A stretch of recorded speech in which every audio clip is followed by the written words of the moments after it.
Hello সবাইকে, কেমন আছো সবাই? আশা করি সবাই ভালো আছো। তো আজকে আমরা মায়াপুর থেকে বাড়ি চলে যাচ্ছি। তো যাওয়ার পথে আমরা সেদিন ট্রেনে কী খেয়েছিলাম সেটাই আজ তোমাদের সাথে শেয়ার করব। So welcome to my another word 18 day video. Train চলেও এসছে আর আমরা উঠে প্রথমে খেয়েছিলাম ভাজা মুগ ডাল, যেটা প্যাকেটে রেডিমেড করা পাওয়া যায় না সেটা।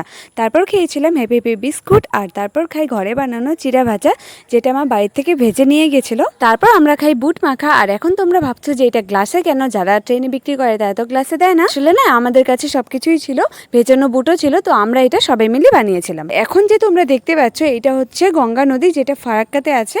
তো ভীষণই বড় ছিল, তোমরা তো দেখলেই। তারপর আমরা খাই ঝালমুড়ি। ট্রেনে যাত্রা করছি, আবার এত দূরে জার্নি, ঝালমুড়ি না খেলে কি হয়? তো আমরা সবাই ঝালমুড়ি খেয়ে নিই। আর এরপর খেয়েছিলাম পেয়ারা মাখা, যেটা কিন্তু ভীষণই স্পাইসি হয়েছিল। তারপর আমরা সবাই মিলে এই চকলেটটা খাই। আর হ্যাঁ, কারা কারা আমার মতো ট্রেনে জার্নি করলে ঝালমুড়ি আর এই চকলেটগুলো খাও, আমাকে অবশ্যই কমেন্ট করে জানিও।